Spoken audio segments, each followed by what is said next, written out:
All right, welcome everyone. Hold on, I get my mic down. I just realized it wasn't down there. So that should be good now. Hopefully you guys can hear me. Actually, no, you can't. Now that you should be able to hear me. Good. Let me make sure you guys can all hear me. Music sounds great. Thank you. I appreciate that. So welcome everyone. I appreciate everyone coming. I wanted to do this stream for a little while now. I saw someone, I forget who it was, post the video on Twitter, and they said this was a pretty good argument for the late date of Acts. I was like, all right, well, this seems good. I like David Litwa. I think he's a pretty brilliant scholar. Let's take a look and see what he's got here. And so for those who don't know, there is scholarly debate about when we should date the book of Acts. And most scholars tend to date Luke and Acts pretty close together. I definitely do. So the consensus is that it's in the 80s. The Luke Acts is basically in the 80s. But then there are some scholars that say it's early. And I agree with them. I say it's much earlier. I say that Luke Acts actually dates to 62, 64 AD. And then there are some scholars on the other end who actually date Luke Acts to the beginning of the 2nd century. Now, when I heard that, my mind was blown because I was like, really? That late? That seems pretty late. So I talked to my friend Stephen Boyce, who is running exceptionally late today. And he agreed we should stream on it. So that's what we're going to do. And unfortunately, we started late because we're still waiting on Stephen to show up. And so I hate being late, but whatever. It is what it is. I've been late. You've been late. We've all been late, but I've got some super chats here. So I'm going to start answering them, but I'm waiting on Stephen. So what are your thoughts on Paulogia's minimal witness resurrection theory? So I don't think it really adequately answers all the data. Now, it's mostly a reply to the minimal facts argument. Correct me if I'm wrong. But from what I gathered, it's mostly going after that. And I'm not a minimal facts guy. I understand the minimal facts approach, but my whole approach is let's throw whatever we can and just use all the data. Like, why would we use minimal data? I'm all for using maximal data. So when you get into things like reliability of the Gospels and using more data, I don't think it fully works. So I tend to be, say, well, it might be an interesting debate between a minimal facts guy and someone like Paulogia on that. Since I'm not a minimal facts guy, I don't think it really adequately answers the case that, we make for the resurrection, which is including things like John being an eyewitness and Mark relying on Peter and Matthew being an eyewitness and Luke talking with eyewitnesses and them using their data and then arguing for more facts, like James actually converted after because of the resurrection and other things like the empty tomb as well. So yeah, I don't think it really works because I don't think it explains all the actual available data. Because again, I'm all for using maximal data. And I have some great news as well. It looks like Tardy McTardy Face has finally showed up here. Sorry, son's football game has priority. Oh, yeah, I see where your priorities are, not with me. I get it. You're second. Really hurt by You're this. at least second. You're at least second. I mean, it could be worse. Oh my goodness. All right. Well, welcome everyone. This is Dr. Stephen Boyce. How are you doing today, Stephen? Doing good. It's been a busy day. Looking forward to this Right. subject. This is my favorite kind of discussion right here is getting See? into the biblical canon, dating, things like that. See? I knew you'd love it. I love doing this topic too. I've been on it for a while now. So yeah, I think I actually saw Matthew Hartke post this on Twitter. And I was like, yeah, this looks like a good topic for Stephen Boyce. I think it was him. I can't remember exactly. But yeah, I was like, yeah, let's dive in. Now, just on the outset, like I think David was great. His guest is great. I think they're very intelligent. This is not in any way going to be an attack on them. But when we get into the video, it seems like they're really just like, let me give you an analogy. It's like we're playing a game of Battleship. And maybe they sunk some of the smaller ships and they go, you see, we have sunk the battleship. They kind of miss the big arguments. Yep. Well, I think one of the biggest arguments for dating acts to the early 60s. And it's rather unfortunate because they bring up some good points, to be fair. But I think they're missing some of the real meat and bones of why we date acts to the 60s. Yeah, some of the arguments are stereotype. So they assumed arguments for early dating that we wouldn't make in some cases. I thought some of some of the arguments that they straw manned, I was going, well, I would never use that as a reason for the dating of acts. I don't think it helps or hurts either point or perspective. So there were definitely some times where I felt like they were straw manning some of the early date. They probably heard some bad arguments growing up in church or something. I don't know. But yeah, overall, they made some good points at times. There's some really good gray areas that we can get in today that have some room for debate. That's always fun. But the main points, I think that they missed some really important key elements we'll bring in today. Yeah, and they definitely missed like the biggest, I think, argument for dating acts to like 62 AD, unfortunately, which we'll get into here in a minute here. But real quick, thoughts on churches, especially ecclesiastical ones, claiming no salvation outside of it. Causes me some stress when choosing one to join. Sure. Now, go ahead, Stephen. No, you go. No, I was going to say that there's some nuances that too, especially Rome. There's a lot of appeal to Vatican II recently, although, I mean, I'm not Catholic, but if I was, I would probably struggle with Vatican II. But there's a lot of provision in Vatican II that would actually open the gates for salvation outside of it, or open the door for discussion on it or movement towards it. But let's think about this logically too at the same time. If you are in a true church, that true church has been practicing its teachings for X amount of years, and you're coming in with something nuanced, anything that is seen outside of it is heretical. Heresy doesn't always have to be in the extreme. Heresies can be forgiven. There's some that are just damnable heresies versus just something's an error. And we're sectarians in some cases. Even Anglicans are seen as sectarians in some cases to Rome. Eastern Orthodoxy is, I think, a little bit even more cliquish on this on some things, but there are more provisions. It's not that clear cut. There are discussions and open discussions, especially for Rome with Vatican II. Yeah, and I would say verses like in John where Jesus says, "I have sheep not of this flock." Like, I know he's talking about the Samaritans there, but I mean, I know that I've seen some theologians like draw principles from that. I don't see anything in the New Testament you have to be in a specific pew. I think it's about belief in Christ and important doctrinal issues are related to that. I think if you're in, a heretical church, something that like denies the Trinity, that's going to raise some red flags. But I mean, the one thing is I don't know of any church that can really say anyone is damned or not. Like, even the Catholic Church hasn't said they even said for sure someone is definitely in hell. Like, it's just not No, their they job. don't make And definitive. so, No, they won't make definitive. yeah, and I've seen a lot of Catholic theologians like say that there's a reason we don't re-baptize Protestants because they've already were baptized. So that means they're saved. So something to keep in mind there with that. So Yep. So all right. You ready to get into this video here? Ready. All right, let me hold on. Why did that do that? I got to add it to the stage. There we go. I didn't add it to the stage. Okay, so this is David Litwa. His guest is Daniel Glover. I mean, they're both scholars. They're both very brilliant, and they're arguing against early dating for Acts, and they're going to argue that Acts actually dates to the early 2nd century. And they're going to be responding to scholars you and I have used, like Jonathan Bernier, Carl Armstrong, even going back to people like Harnack, excuse me. And yeah, let's take a look at their arguments. Let's see what they got, and then you and I will offer some responses. Goes all the way back to von Harnack in the late 19th century, goes all the way through John A.T. Robinson.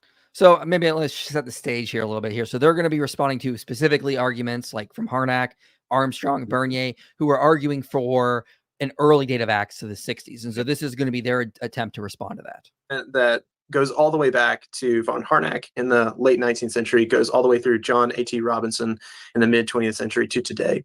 That Luke omits major historical events like the death of Paul, like the destruction of the temple in Jerusalem, and more recently, in the case of Armstrong, the omission of the Great Fire of Rome, simply because he didn't know that they happened. Otherwise, the argument presumes Luke would have mentioned these events. So the argument is basically this. Luke doesn't mention certain events. He would have mentioned certain events if he had known about them. And since he doesn't mention them, he must have been writing before them.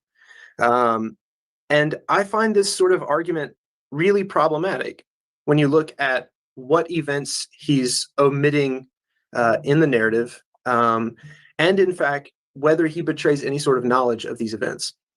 So the big one that almost every early date advocate uses to argue is the death of Paul. Luke notoriously ends the book of Acts before the death of Paul. He ends in Rome. He's on house arrest. He's preaching the gospel. And he's preaching the gospel, according to the last word of Acts, unhindered. This, they think, indicates that Luke is ending his gospel, or rather, Luke is ending the Acts of the Apostles on a high note, because he doesn't know the low note that's about to strike, which is Paul's about to be executed. I find this argument troubling. Because it seems as though several passages in Acts actually betray knowledge of Paul's death. Paul's death is mentioned several times as something that's going to happen in the later chapters of the book of Acts. There are other slight indications that Luke knows Paul's death in that Luke parallels the last part of Paul's narrative with the life of Socrates. So when he's in Athens, he's accused of introducing new divinities, and that's really troubling for them. And there's a number of striking parallels with the end of Socrates' life. The only difference, or one of the major differences rather, is that Paul doesn't die, whereas Socrates, of course, does. And so that's one piece of evidence suggesting that Luke does in fact know certain pieces of information that he's omitting. All right, let's stop it there. So the argument is that early daters like you and I will say, well, Acts omits very important events from the 60s, like Paul's death, the Great Fire of Rome, the death of James, these kinds of things. And so we would say, well, okay, well, if he's omitting those out, very, very, very important events, more important than things like the death of, like, I would say, Stephen or James, the brother of John, or, when Claudius expelled the Jews from Rome. The argument is that we would say, well, it had to be completed before these events, like the death of Paul or the Great Fire of Rome. Now, their response seems to be that, Acts seems to be assuming that Paul is going to die. Like, it hints to it constantly coming, and that it parallels the death of Socrates in Acts. So, Stephen, what are your thoughts on that before I get into it? Because I've got a lot to say on that. Yeah. So the inevitability of the death. So Socrates' death specifically being Paul's death wasn't inevitable the same way the Socrates' death was. So I'm a little bit drawn away from the argument the minute he tries to parallel Socrates with Paul. Okay. Yeah, so, me too. I don't know why this keeps showing up in some of the modern scholarship, Michael. We've dealt with this with mysticism over and over and over again. Mm-hmm. There's this one thing that lines up. Could it be because Paul was actually in an area very similar? He's in Athens. There's So you're going to run into similar paganisms and similar gods and similar locations. But Socrates' death was the logical outcome of his conflict with the Athenian authorities, right? Mhm. Paul here is on an appeal. He's appealing on the issue of the Jews' mistreatment along with Romans. So he's a Roman citizen and he demands a fair trial from Rome away from the Jews. And he was looking for a reason to get to Rome anyway. This Mhm. is a free paid for trip. But with that being said, what he did also is the same fallacy. He made the assumption, well, it's an argument from silence to say that the fires, the destruction of the temple, Paul's martyrdom, these things are an argument from silence. It's an assumption on the text. It's just as much an assumption for him to go in and say, well, these statements are showing that Paul or that the writer Luke knew that Paul was going to die. You're doing the same thing you're accusing this side of doing. In fact, I would say when you look at the style of Luke, he is interested in martyrdoms in the church. Yeah. He is interested in people who are imprisoned, miraculous escapes, and then sacrificial deaths. James, obviously, we talked about James. Stephen being a major one in there. And Stephen wasn't even that prolific in relation to some of the others because he was the first, right? And it's not just about Paul's execution that would be absent here. It is also Peter's because he was also executed in Rome. Yeah. So Yeah. how can any writer, the grand finale of a writer to bring, if he's pushing an agenda, he's trying to sell you on something, is to bring in the most prolific martyrs and make them out, almost deify them. And if there are two apostles that would deserve some sort of deification from a writer that's pushing an agenda of Christianity and these people, I mean, we see this. I mean, look at the legends on the apostles' deaths. Many of them are a little bit radical. It's like, okay, he probably died, but I don't think it was like this dramatic. You look at some of these other scenes about the apostles. Clearly, the book of Acts is not trying to sell you on this, because if he wanted to sell you on Paul or something like that, he would have had to have that a reality to even put it into his mindset or into his language, and he doesn't. I know he's trying to say he does, but he doesn't. I think the parallel to Socrates is different. Paul's was presumed in his argument. So again, I find this one, it lacks luster. Well, just to add to the whole Socrates thing, I mean, Seneca, Rion and Ash, I remember writing that Seneca the Younger's death parallels Socrates. But Ash was saying they're both historical. Seneca did something on purpose to parallel that. And writers would often write about already existing motifs. So even if we could, I don't agree, but let's just grant that, Sure, that's what Luke is doing.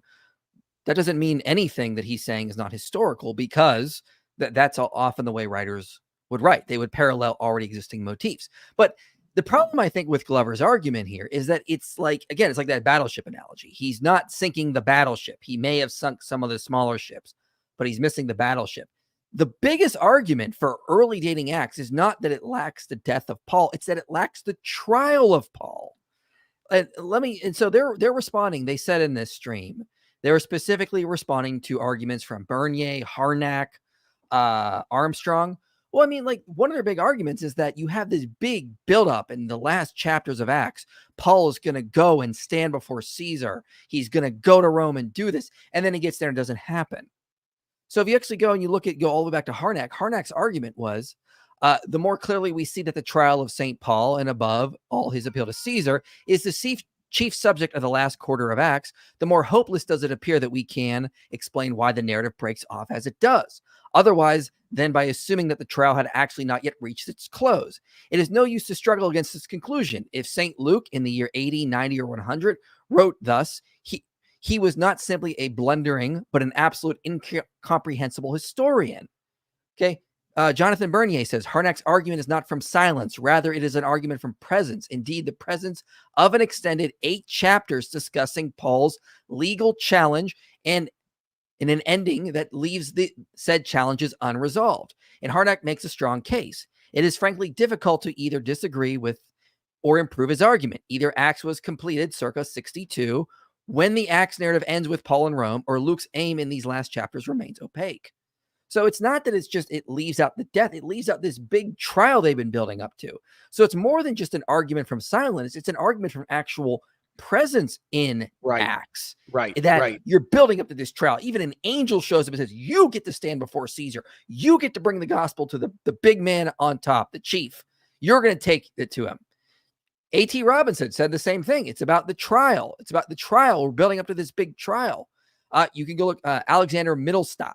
In agreement with prior representatives of early dating, it follows that in any case, the book of Acts was finished by 64, more likely 62, and the material of this gospel had been collected in Caesarea by 57 and 59 at the earliest. The location of Theophilus and the place of completion of the book of Acts was in no case Rome, since Luke had already collected his material in Caesarea and knows nothing of the end of Caesar's trial. So again, he's making the case about Caesar's trial. And I disagree with some of the details here, but again, I'm bringing this up because it's about Caesar's trial. Armstrong, again, a Caesar's trial. And then he also adds another important argument. He says after 62 CE, any appeal to Caesar seems risky, and no one, especially a Christian, in their right mind would attempt to appeal after 64, given Nero's reputation along with the grisly details of the persecution discussed above. Any author, especially a Christian one, will lose all credibility if they were to narrate such an appeal to Nero or present such a friendly attitude towards Roman government after 64 CE. Everyone would be thinking what we think when we read Acts. Paul wants to stand before Nero. Does he know what's going to happen to him? Like, this is insane. Like, you would never do that kind of thing. So the big thing is not that it lacks Paul's death, is that it lacks this trial the Acts is building up to. And the logical conclusion we get from Bernier, Armstrong, Harnack, A.T. Robinson is that it's because it had to be, it was Luke sent off the work before the trial could take place. There's no reason to build up to this big trial that just doesn't happen. Yeah, and that's what I was previously saying. This appeal is coming from his Roman citizenship. And who's the issue? Like when we look at the martyrdoms up to this point, follow the progression of history. He's leading up to who persecuted the church first. It wasn't the Romans. It was not the Romans. It was the Jews. Who killed Stephen? The Jews. Who had James put to death? Herod. When you look at the martyrdoms that are even mentioned, the Roman persecution isn't even built. In fact, Paul sought Rome's help, believing that his citizenship as a Roman would get him out of Jewish messes. When Luke goes to Paul's ministry and he goes into a city or a town and he brings the gospel, who are the people giving him the most problems? It's Jews in the synagogues in Gentile cities. So we don't have any hint up to this point that he's building toward even a Roman persecution. Rome is actually Paul's outlet to get him out of the Jewish mess he's in. He's appealing to Caesar as a Roman citizen to aid him. And what's the first thing that happens when Romans end up mistreating Paul and he says, "Are you going to treat a Roman citizen like this?" They're like, "Oh, you're a Roman citizen? Oh my goodness. Oh my goodness." You know, like they freak out because at this point, Rome wasn't radically against Christianity as much as inquisitive about Christianity. They thought it was nonsense. The point of Acts up to this point is really about what's going to happen with the Jews. Don't believe me? Look in Acts 15. What do you have? The Council of Jerusalem. What are they solving? Jewish issues, circumcision, eating things. This is a narrative about the very early part of the church beginning, its early gatherings, Paul's involvement, Paul's appeal. And if you don't think for a minute that if this was post 70 AD, that Luke wouldn't want to mention some sort of destruction of Jerusalem, Jerusalem is the highlight over Rome. Yeah. Almost 60 times, Michael, almost 60 times. The very last chapter in the book, Jerusalem is mentioned. Where's the Great Commission in Acts' writings? Begin in Jerusalem and in Judea and then Samaria, then the uttermost parts of the earth. The focal point is the gospel began here, and there's this constant battle between bringing the gospel to the Gentiles, Jews getting in the way, even in Gentile nations. There's no way that you can say that the gospel writer who wrote Luke and now Acts, because most people agree whoever wrote Luke wrote Acts, even skeptics would acknowledge that. would functionally leave out these important elements of Jerusalem when Jerusalem is the highlight of the entire writing from chapter 1, where the gospel is begun, and where it ends. And now all of a sudden, the writer would never include its destruction when the point of the gospel and the point of the book of Acts is to say that the gospel has left Jerusalem to the ends of the earth. And you don't care to show us the full end of that and how even the ends of the earth could not contain it. I don't think so. Yeah. And I again, it's there. I went through this whole stream twice and I'm like, man, I cannot believe, because I think, again, as I'm going to say multiple times, they're very intelligent scholars, but they open this stream by saying that, early daters use poor argumentation. And I'm like, great, let's give us your strongest arguments. And then they miss the main argument here. It's like, this is just, if you're not going to go after the biggest argument here that Bernier highlights in his book and Harnack uses, I think you're not giving the best you got against the early date here. So, all right, let's play another minute and then we will stop again. But I think that the larger problem at stake here is that the argument that Luke must have mentioned Paul's death, or must have described Paul's death or narrated it, if he had known about it, is that it doesn't take into account what Luke is trying. Can you pause that for a second? In the book of Acts. Yeah, go ahead. I don't like the term must. I don't think he must. I don't think it's a have to.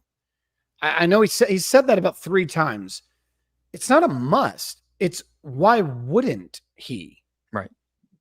We're not saying, well, if he knew that, he has to include it. We've made arguments multiple times, Michael, against other arguments that do this, especially the mysticists. We're not saying this has to be something he would include. The question is, would this follow the pattern in his highlights of a man and the church as a whole and reaching out? Would he have not included something like that about Jerusalem, about Nero, about Paul, and not just Paul, Peter's death? The answer is yes. This would be fitting to the narrative he's been building this whole time. But go ahead. Or in Luke Acts as a whole.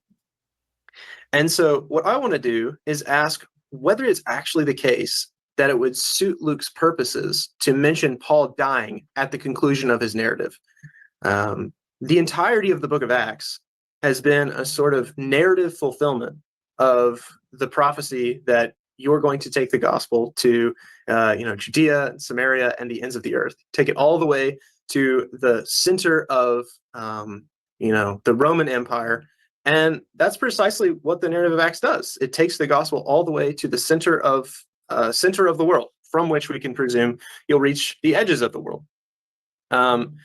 And so I think by depicting the arrival of the gospel, Luke probably accomplishes exactly what he was trying to do, which was to show the success of the gospel in the Roman world. Yeah. Do you want to jump in here? Well, yeah, no, I think that's brilliant. I mean, I don't think it's brilliant. Okay, so this is just missing the forest for the trees. Even if they're right, narrating Paul presenting the gospel before Caesar would definitely fit that theme they just said of spreading the gospel to the whole world. It has come to Rome, and now it has been presented to Caesar himself, but they don't mention that. No. So, like, what are you talking about? And Luke was not limited. And this is the issue that I have with these arguments too. And most of this could be because I spent so much time in the Gospels, especially Luke. Luke's probably my favorite. When you go through what is the habit of the writer, when it came to telling the story of Paul or telling the story of Peter, would they have shown predictive moments at the death of them? Well, yeah, because in the gospel, he shows predictive natures of Jesus's death before it happens over and over again. For example, Luke chapter 9, verse 21, Jesus predicting his own death. He's telling you ahead of time the end of the story. Jesus is going to die by the end of this. Luke chapter 9, verse 43, while everyone was marveling what Jesus did, he said to disciples, listen carefully. I'm about to tell you, the Son of Man is going to be delivered in the hands of men. And they didn't understand what he meant. What's he doing? He's predicting there's going to be a death at the end of this. He's giving you hints of it. Luke chapter 18, verse 31. This to me is the most common one that would be paralleled in Acts. Jesus took the 12 aside and said, we're going to Jerusalem, so let's change that. Paul's going to Rome. Jesus went to Jerusalem. Paul's going to Rome. This is the highlight. This is the highlight of his ministry right here. Jesus's. And everything that is written by the prophets about the Son of Man will be fulfilled. He will be delivered to the Gentiles. They will mock him, insult him, spit on him. They will flog him, kill him on the third day, arise again. That's in Luke 18, before he reports the events of the martyrdom. If Luke has the full-scale knowledge writing, he would no doubt, with the standard that he has used in his gospel about a highlighted ministry coming to its climax that'll spread the gospel, would follow with predictive statements ahead of time. Paul is going to Rome. He's going to be delivered over to Nero. And in being delivered over to Nero, he's going to die. Or it'd say something like, Paul said these things because he was about to die, or Paul said these things because he knew that his future was in death, or something like that. He did that for Jesus in the gospel. So why wouldn't we expect that similar style to be happening in Acts for Peter or Paul? That's my question. What do you think about that? Yeah, I think you would get that kind of thing. And what they'll try to do is they'll go to places where, like, Paul says to the Ephesians, you'll never see me again. Well, that's a pretty natural response, given he knows he's about to go to Jerusalem, where the chief persecutors are. He thinks he's going to go there and die. But what Luke seems to be suggesting through the words of Paul is that he's going to go to Jerusalem and die. Yeah, not Rome. There's Rome. no hint at all anywhere in Acts that Paul is going to die in Rome. There's hints that he's going to stand before Caesar, which doesn't happen. And again, if Glover and Litwa are right that this is about spreading the gospel to the whole world, why doesn't it preach to Caesar, which Acts builds up to? Why doesn't Paul released and he goes to Spain to preach? We know that there's hints in Paul's letters of him wanting to go to Spain to preach. If Acts is writing like in the 2nd century, like that's when it was written, you could seriously just include that. Like he was released from, and he went off to Spain to preach. Therefore, it got everywhere. Acts leaves out that key feature we do find in Paul's letters. So like, this doesn't seem to be like the purpose of Acts is to tell the story of the gospel spreading to the whole world, because it leaves out that, it leaves out the trial. It just seems to be recounting the events up until Luke had knowledge of, and then he sends it off to Theophilus. Like, it doesn't seem to be saying what they're suggesting, because you can find these holes in their own theory here. So yeah, you know what? It's like an analogy. It's like if I was going to write a book of the Civil War, but let's say I was going to write I was writing about Ulysses S. Grant, and I said, and he took Vicksburg, and he split the South in two with the taking control of the Mississippi, and then he's summoned to Washington because Abraham Lincoln is going to grant him, the head of the entire Northern Army. And then I just wrote, and then he arrived in Washington and stayed there a few days. The end. You'd be like, wait a minute. You didn't report him going to Lincoln and getting this great promotion and then fighting Lee for Richmond and like all this great stuff. Like, it's like, what? Why would we stop it there? So this is Harnack's point, is that you have this big narrative building up to this trial, and then you leave that out. And then on top of that, you leave out the death of Paul. You don't have no hints to that in Acts. You leave out the death of Peter and James and the great fire. And this is just not what Acts is about. There's so many holes in this theory they've proposed. I agree. And that's the issue I have, is that this is not consistent with what we see from this writer all along. And it actually drives the emphasis into another direction and leaves the writers or the readers of the writings with absolutely no clue as to what the writer is doing. And it ends in a horrific moment for the church. In fact, why would the church want this document if that's the end of the story? It lacks the full, profound agenda, if that's what this is, of showing the gospel. Because we know, like you said, what about Spain? We know Paul sent even people to the British Isles historically by this point. So what happened to all these other places? Why would the gospel writer of Luke, who gives the Great Commission at the end, who opens Acts with to the uttermost parts of the earth, only focus on Jerusalem, Judea, and Samaria, and not tell us about the last part of that, the uttermost parts of the earth? Because he doesn't give us the uttermost part of the earth. He's still talking about Jerusalem in the very last 2 chapters. Why are you still talking about Jerusalem? Why are you still talking about the issues in Jerusalem? And then he tells us about Samaria. We have Philip, and he was in Samaria, and people are repenting there, and the whole city is moved with joy.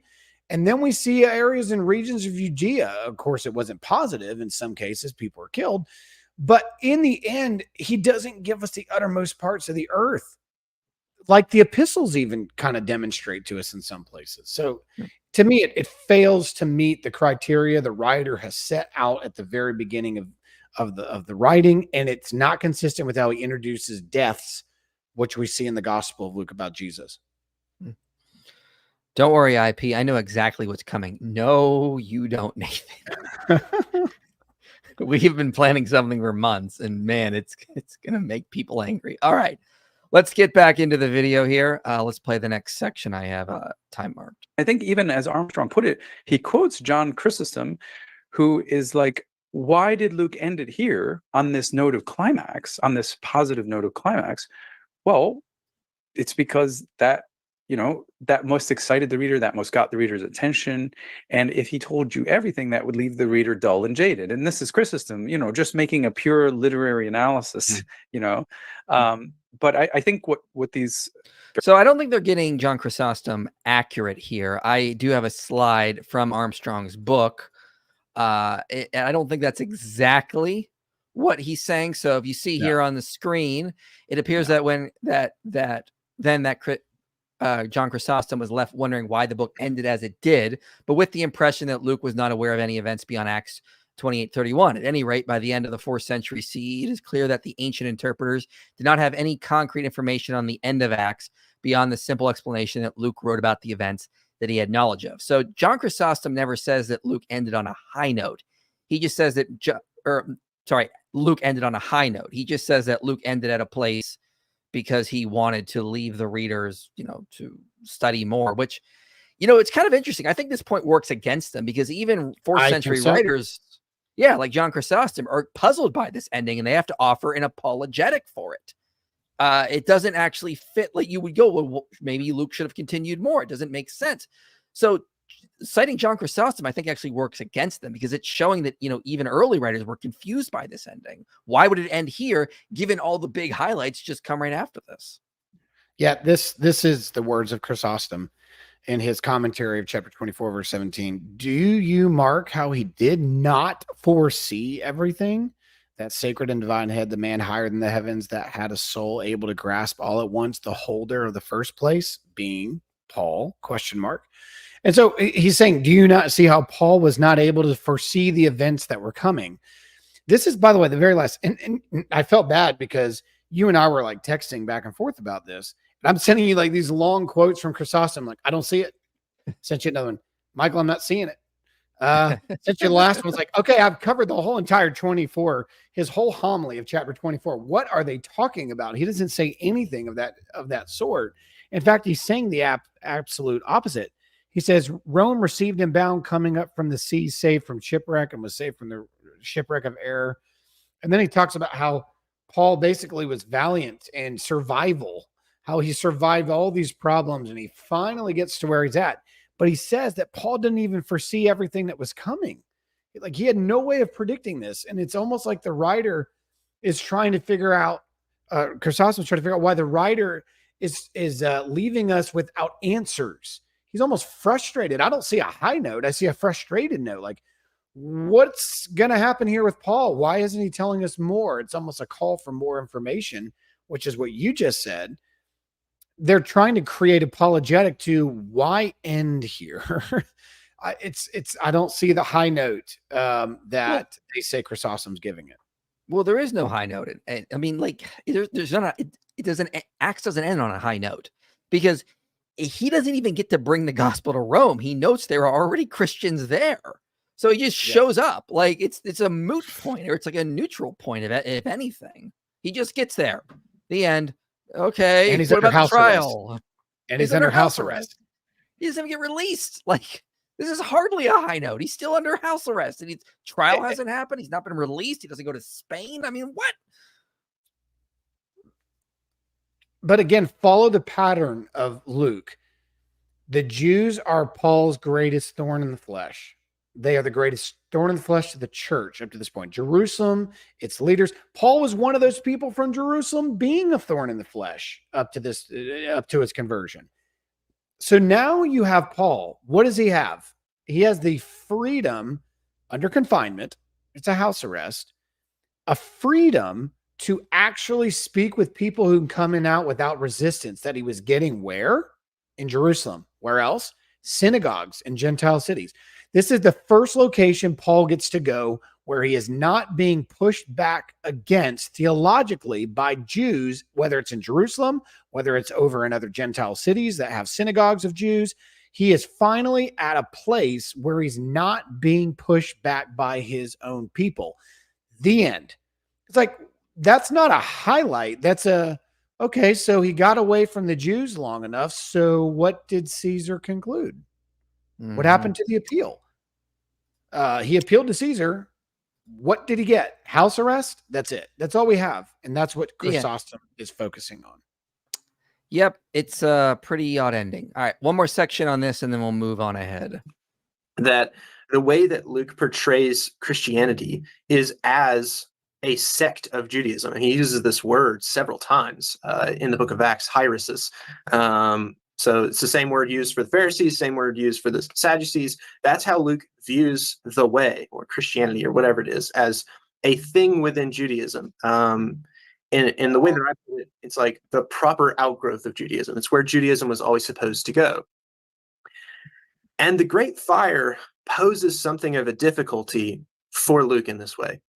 Because what Nero does with the Great Fire is that it's blamed on Christians. Right? Nero is looking for someone to blame for this fire. A lot of people are looking to him as it's somehow his fault, and he blames it on the Christians, who he describes as people who, are haters of the gods and other sorts of things.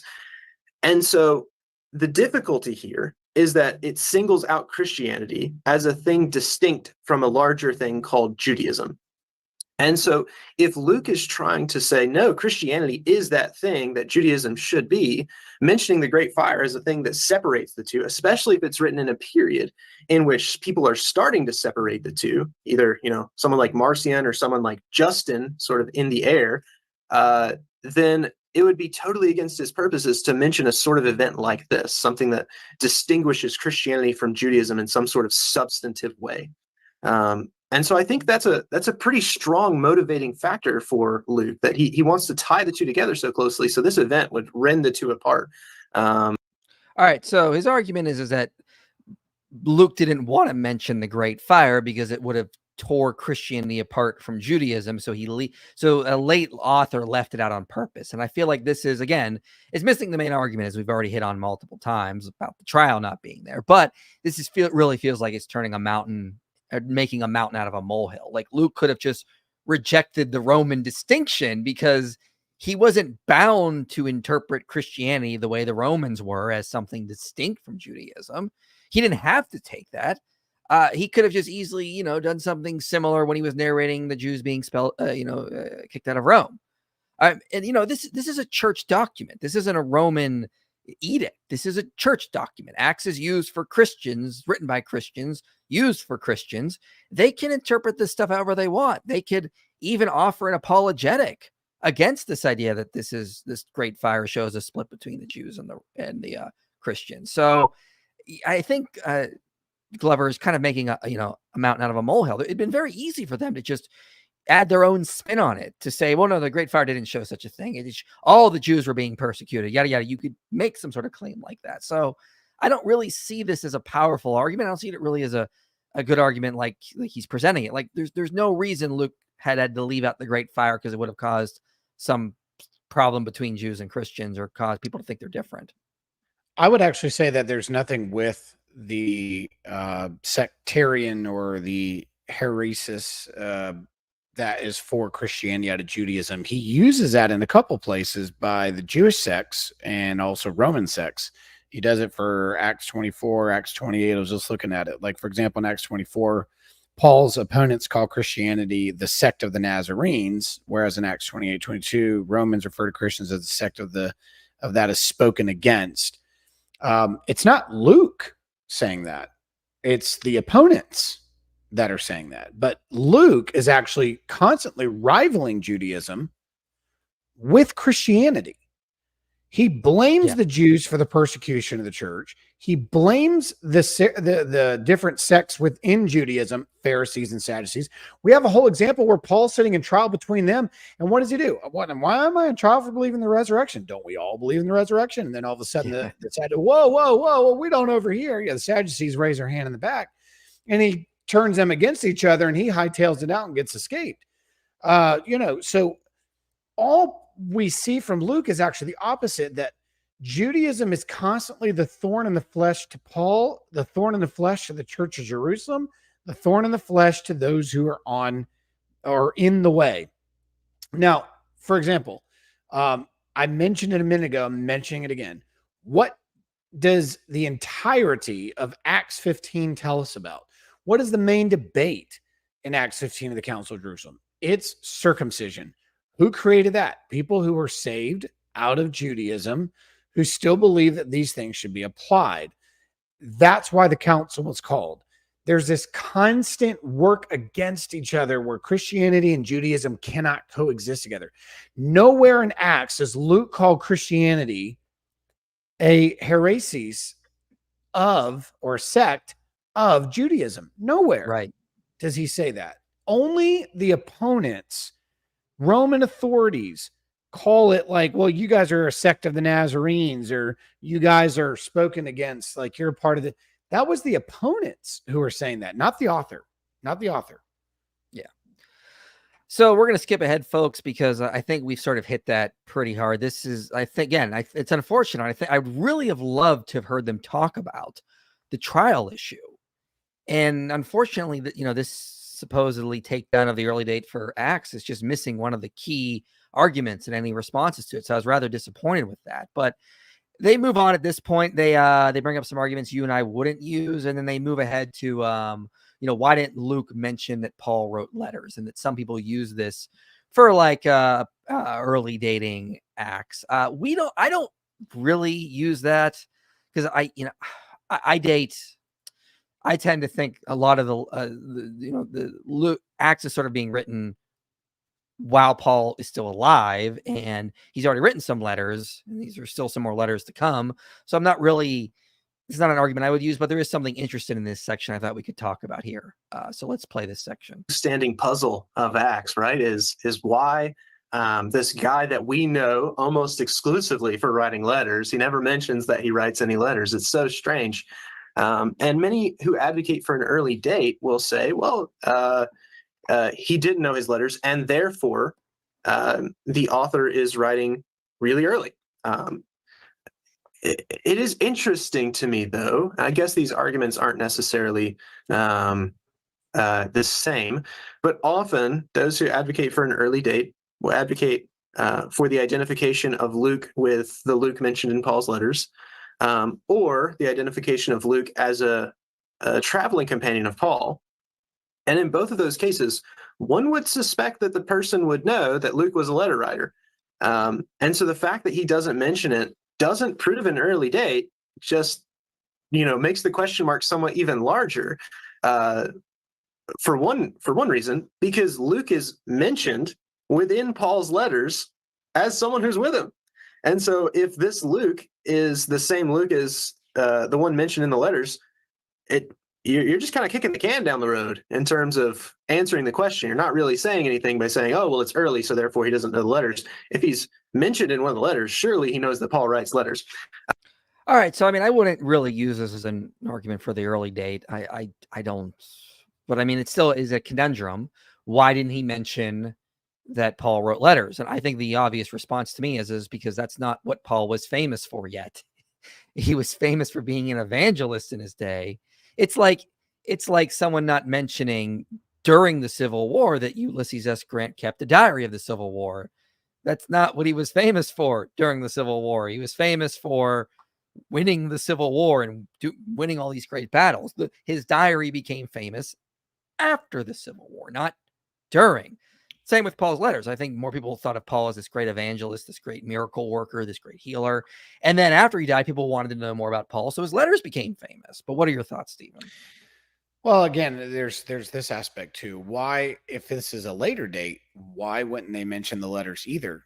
Yeah, because I think I think it'd be more likely, going on Yeah. what you said, that they would mention he was a letter writer if this was a late date for Yeah. Acts. the late date would give more reason to add him because more letters would have been written after the events of Acts. But I don't Mhm. see the point. This is what I was saying earlier. I don't see this argument working for us or against us here. To me, it could Yeah. work against either one. With that also being said, let's remember the time and culture. Um, Oral tradition was superior to written tradition, especially in the churches. Two reasons. Number one, many of the churches were illiterate and had not the ability to read, and people had to have things read to them. In these, you see Paul interacting with people, common people. Second thing is, look at even Papias, Papias of Hierapolis. We've talked about him before. He even said, I would much rather have the living and abiding voices than things that were written. Yeah. Even at the end, into the early part, at the end of the first century and the early part of the second, the desire for the people at that time was oral teaching, oral tradition, which to me, again, I'm not going to make this argument for an early date, Michael, but it would make more sense for an early date when oral tradition is still superior to the written tradition, because the written tradition becomes superior after the apostles are dead and not able to speak anymore. So if this is a late, it would make more sense here that the writings would be instituted into the book of Acts than when oral tradition is still king. The fires and the destruction of the temple in 70 AD created a necessity for writing. Most of the apostles are dead at this point. Even when John is still alive, we see in 2 John 3, what does he say? I had many things to write to you, but I would not with pen and ink. I'd rather say it face to face. That's his approach to a specific person. That's his approach to a church. And his desire is to get there. Look at the book of Romans when Paul writes to them. He wants to get to them and see them face to face, even people he's never met before. And what does he do at the end of Romans? He lists a bunch of names of people that are serving him from Rome and in Rome. This was a very face-to-face oral tradition culture that writing became a necessity after their deaths. So to me, the writing would be more likely to be instilled. For example, look at Peter appealing to Paul's writings in 2 Peter. He mentions the writings of Paul very few times, Michael, in the entire New Testament. Do we see one writer appealing to somebody else's writings? And it could be, and some have argued that 2 Peter is writing after Paul's death, and Peter is feeling like he has to write to the people in Rome almost on his farewell because he knows he's about to die based on what he says, because we don't know who's executed first, Peter or Paul. And some think Paul was executed first. Peter is now writing a last letter to those in Rome, and he utilizes the writings of Paul over against the teachings of Paul. So again, that's the only time we see writings appealed to is after the fact. So if the later dating is correct, there should have been a reference to the writings more so than if you hold to an early dating. I think he's got it backward, very backward. Yeah, I think this argument kind of works against them. And I if you're writing late, you would know Paul is a letter writer. When you're writing early, you know him as an evangelist. So that's what you're going to write about, I see some questions in the chat. If you guys want, we got a lot to go through here, so we're not going to just answer questions randomly, but if you put it in the super chat, we will take the time to answer it. So you guys can get those in, and we'll take a break and answer those if you guys want to send them in. But we're going to move on ahead to the we passages. If you don't know what the we passages are, it's something that we love. We early daters love. I'll give you an example. So if you go to Acts 16, it's in third person. It says, so passing by, they went down to Troas. But then you see here, so setting sail from Troas, we made a direct voyage. Now, Stephen, I was reading Acts with my 9-year-old daughter a few months ago. We went through all of Acts. So we've gone through 3 of the Gospels in Acts so far. We've gone through Genesis and we're going through Exodus right now. But we got to this part and she stopped and she said, why did he say we? I was so proud of her. I have never been more proud as a father in my entire life. When she Out of said, the mouth of babe. I was like, oh, you get it. Yes, you get it. And so it was amazing. Yeah. So we see these and these show up at other places in Acts where Luke is including himself as if he is joining Paul on some of these mission trips. Now, I wouldn't say this argument I would use to date to the 60s. I would say these could function with a date of the 80s. It's not going to function with a late date, what the two scholars were responding to or arguing for. So it would not work with a 2nd century date, because Luke would most likely have been dead by then. But it could function with an 80s date or a 70s or a 60s date. So I didn't use this argument as part of my case that Acts dates to the early 60s. But it is a problem for them because they want to argue that Acts dates to the 2nd century. So they kind of try to address it. I didn't really think this was a pretty good argument, but let's hear what they have to say, and then we'll respond. In the 50s, but there are problems with this, using these passages to then say, well, this is obviously eyewitness testimony, and therefore obviously veridical eyewitness testimony, and then using this to date Acts. Part of the problem with these we passages is that it is unclear what these are. Scholars have suggested all kinds of different understandings of the we passages.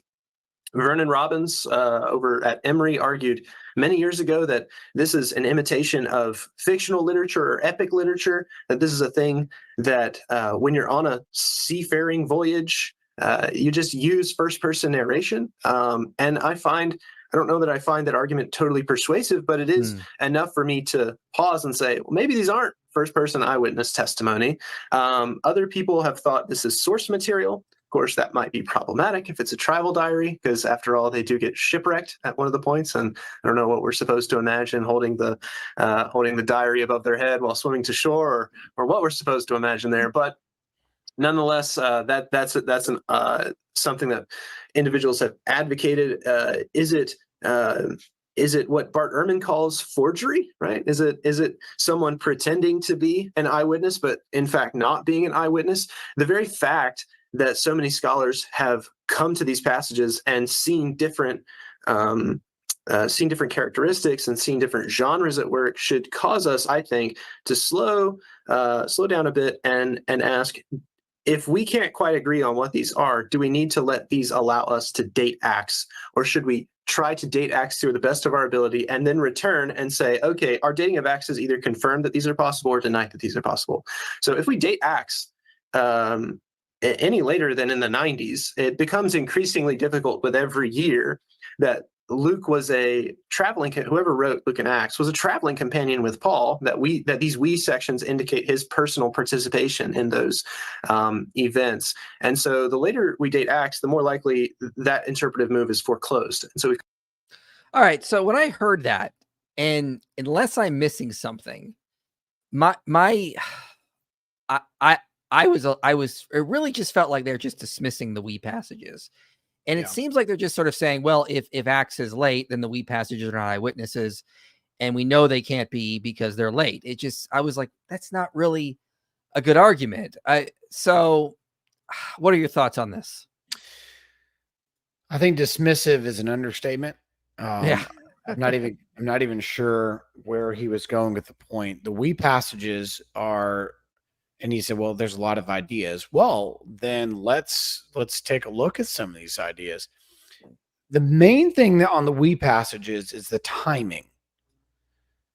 In fact, the we passages come in some of the most insignificant points. He's not there for the big stuff. I mean, he missed the Jerusalem Council. He missed the conversion of Paul. He missed the major miracles that were going on at the beginning of Acts. He missed some of the big martyrdoms and the big groups. Yeah. He missed out on Philip and all the things that were going on in Samaria. Why here? Right. Why here unless all of a sudden you jump in and the timeline of this actually looks good? In fact, the we passages to me are not retrospect or distant in their tone. It's recent. Go read all the we passages, whether you're looking at chapter 16, chapter 20, chapter 27, chapter 28, the shipwreck. The narrator is telling you these details as if it's in a very recent memory log. He's telling you sights, sounds, I mean, smells, I mean, if you would. I mean, this is a recent recollection. The thing that he said there as well, picture the guy trying to swim to shore holding up his diary. It's not diary yet. It's in his memory. It becomes diary after the shipwreck. He's not sitting there taking notes every 5 miles going down. I mean, this is memory, recent memory written. And the language here is consistent with what we see in eyewitness testimony in other writings outside of the scriptures. We see this in other historical narratives when the we, us, and our start coming into play here. This is actually significant because the we shows up in the insignificant, and most people miss this, Michael. The we disappears for a very, very important scene for Paul, and then he just shows back up again later. Yeah. You have to not just explain the we showing up randomly, but disappearing randomly and showing back up again. Something must have happened to the narrator where it disappeared for a major scene in Paul in the book of Acts, and then he shows back up later. That, to me, has to be explained. Yeah, and this also seems like an odd standard. Glover says, we got all these different theories for the we passages, so we can't really use it for dating Acts. Well, this seems like a double standard because there's all these different theories for dating Acts, but they seem to be fine advocating for one specific theory, which is that Acts should date to the 2nd century. Just because scholars have proposed various theories on the we passages, that doesn't mean we still can't argue the we passages are evidence of eyewitness testimony here. And we've responded to various aspects regarding this, like the video you and I did on Luke being an eyewitness account, which is like 40 minutes long. We go into the we passages and we look at alternative readings and they just simply don't work. So, I mean, he just seems kind of dismissive here. And doesn't really offer a better explanation for why they're there. So what I always say to people when it comes to this is like, okay, you're just sort of like being agnostic on the we passages. Fine, you can be agnostic, but we're saying the best explanation of the we passages is that it's because this was written by Luke himself, who was an eyewitness at these parts. Until you come up with a better explanation that is more parsimonious or plausible, we're going to continue to say that this is the best explanation of the we passages. You just can't force us to be agnostic along with you. Yep. So and again, why did the we disappear in chapter 18 in the major trial in chapter 19? And then he shows back up on the Feast of Unleavened Bread in chapter number 20, and they leave and they depart from Philippi. So why would the we disappear when Paul is being tried by the religious Jewish leaders? And he's gone in 18, he's gone in 19, and then bam, he's just randomly there again on the Feast of Unleavened Bread in chapter 20. You have to explain not only the rise of the we, but the disappearance of the we and the return of the we. It has to be a companion who is at events, not at events, because if he was just there permanently with Paul the rest of the time, he's just taking over and making this up. Keep yourself in his major points. Don't take yourself out of it when he's under his greatest trial up to this point, going to before Rome. It's not consistent on their argument. This has to be an eyewitness because it's too random and there's not enough input by the we guy, the we, us, and our in some of the major highlights in between. He's gone. He disappears and then he shows back up again. Yeah. All right, let's play the next section I got here. The move is foreclosed. And so we've got to move either to this is a literary strategy or this is a literary fiction or something to that effect. And right. I think that there's evidence. Yeah, I think that there's evidence within Luke and Acts that even suggests that this is not eyewitness testimony from Luke's own part. Because in the preface to Luke and Acts, in Luke 1:1-4, Luke specifically says, I am not an eyewitness. I inherited a lot of this information from eyewitnesses and servants of the word. And so he distinguishes himself as well as his readers from those early eyewitnesses. And if this is an eyewitness account of any kind, seems like Luke is distancing himself from that.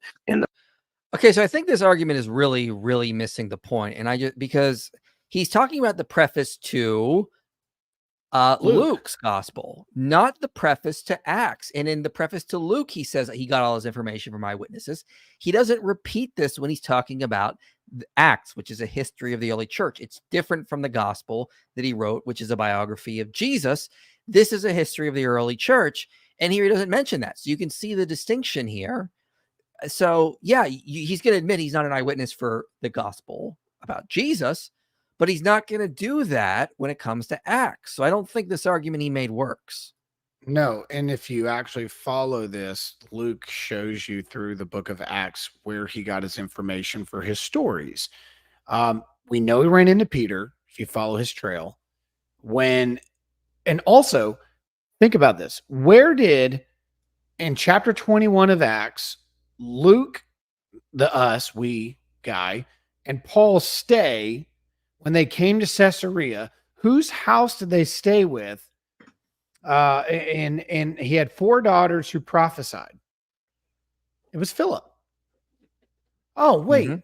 Didn't Luke report a story about Philip before the we, us, and our passages showed up over in chapter number 8 when Philip met the Ethiopian eunuch after leaving Samaria and baptized him?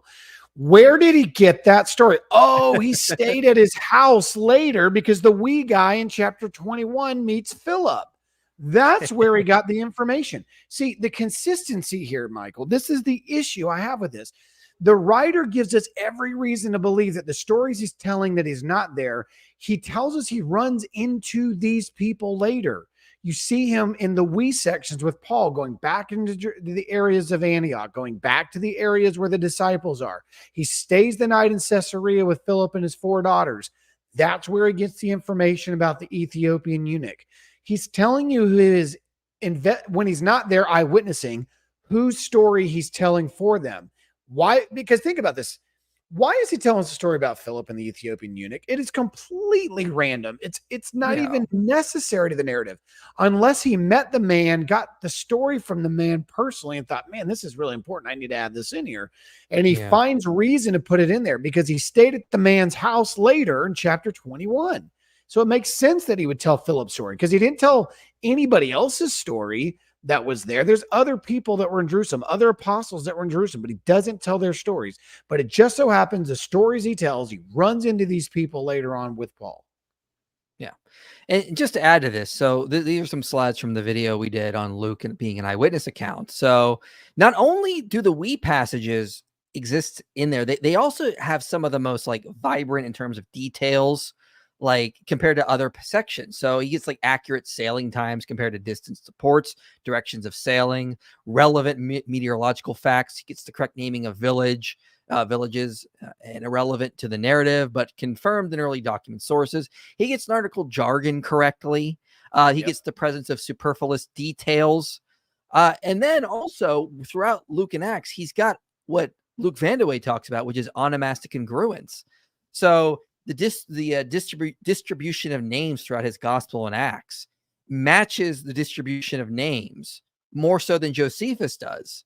So he gets a proper distribution of names throughout his gospel, something we see later writers and fictional writers could not get because the paper he published with Jason Wilson, Why Name Popularity is a Good Test of Historicity, they tested Josephus and they found that Josephus only has a 6% chance of matching the naming distribution of Palestine at that time, whereas the Gospels and Acts has an 85% chance. So it's very unlikely for someone to get this. And when you look at novels and later fictional Gospels, their distribution was so low, it was infinitesimally unlikely to be an actual naming pattern. But Luke and Acts, the Gospels, they do get this. So it's actually quite remarkable they're able to get that. And I also want to bring up this really quickly. So, this is going on Colin Hemmer's work, but this blogger went through in Colin Hemmer's work and listed a bunch of the facts that show up in the last 16 chapters of Acts. And you can just see that he's getting like the names of ports right, proper names, the right locations of rivers, abundance of images. He just gets so many facts right as he goes through these last 16 chapters of Acts, something you would expect if this author was an eyewitness at this time. So what a lot of scholars, like I think what we're dealing with here is that when they're responding to the we passages, they leave out Colin Hemmer's data here because it's not just that there are we passages. The we passages are vibrant and accurate in so many little details that it's just beyond likely that this was a forger. It's far more likely this is a guy who was actually traveling around, getting these details right, and getting these details from witnesses when he wasn't present. So you just can't look at the weed passage. You can look at the weed passages and Colin Hammer's work about the details Luke gets right in Acts. Yeah, and that's a good point. And when Luke's on the scene, the details grow. We find details constantly going around and growing and growing and growing. Especially just take chapter 28, for example, or chapter 19, for example. You look at these places and you have major details about the ship, certain items that are on the ship, the number of the log of people that were on the ship. All of a sudden, the numbers of details increase, whereas in other places, it's very generic. You don't see a lot of the scenery. Again, the sights, the senses, like you don't get that earlier on in Acts. It's later that when the we guy is on there, it's like we were on a ship and we saw these two items on the end of the ship, and then we were logged in with these people. And it's a random number. It's not a rounded up number either. It's like it's a random number. It's like, how would he know that? Some make arguments that it's possible that Luke was a physician that was on ships that did traveling, like he was a doctor that was available for traveling, and he was constantly familiar with navigation. He was familiar with certain diseases that were in certain locations, because he talks about that when he gets to the islands, that there was a certain type of sickness that was going on. It's almost, some made the argument, I don't think we could prove this, that Luke may have been one of those doctors who traveled on ships for voyages, and he was constantly going from port to port to port, almost as a doctor, learning all the different issues that were going around. And he knew a navigation, he understood ship logs. These things are possible. I don't know if that's true. I think it's worth noting, but I would never stand behind it as defensible. Yeah. All right, we'll get to some super chats, and then we're going to move on to their arguments for dating Acts to the 2nd century. So we've covered their arguments against early dating. We're going to get to some arguments they have for the late date. But first, thank you for the super chat. Thoughts on Heiser's interpretation of demons, that they are giant souls. It links with his interpretation of Genesis 6, which I know you disagree with. Also, are the seraphim actually serpents? So, Stephen, do you know Heiser's view of demons? Oh, absolutely. Yeah, I've read a lot of Heiser. Yeah, do you agree with him that they are the souls of Nephilim? I nuance a lot of Heiser stuff. I don't think that does he explicitly say that though? Yeah. He thinks, he's very much convinced that demons are the souls of dead Nephilim, and I vehemently disagree with him on that. Yeah. No, I agree with him on some things. I don't agree with that specific element. I think they pre-existed the Nephilim. You and I may differ on Genesis 6 there, but I don't think that the Nephilim from Genesis 6 are the demons around the earth later. No. Yeah, I would agree with you there. I don't agree with that. Now, on the second question, are the seraphim actually serpents? So this is a part I would probably agree with Heiser on. I do think that seraphim are serpentine.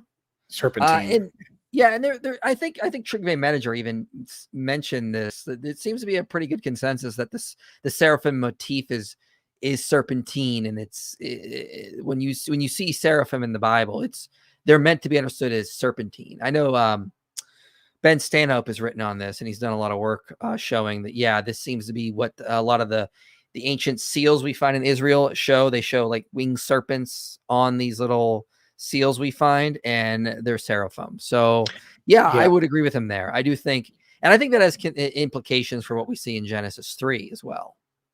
The first video I ever saw you in was on Genesis, the serpent in the garden. First ever video. Shown it to my class multiple times. Got parents of students hooked on it. It's probably one of the best videos you ever did. If you're listening in the live chat, go check that one out. It's been a few years. I don't know how many years ago it was, but you did one on that very subject. And what was the serpent that tempted Eve? What did he probably look like? And one of the best you ever did. It's first video I ever saw. The video is titled Genesis 3a, the serpent. It's part of my Genesis 1 to 11 series. So that was a fun video. Thanks. Ben Stanhope actually helped me write that one. So it was a great video. Has the supposed Sodom and Gomorrah find been debunked yet? Also, I thought that the gospel naming study was debunked. Okay, so first question, no, but it has been called in the question. That's Tel El Haman, and it has been called in the question. So I've kind of become a little more skeptical of it, and I'm just waiting to see what happens over the next couple years. I kind of got a little excited about it. Maybe I shouldn't have, but I mean that it is what it is. So it's just sort of up in the air right now.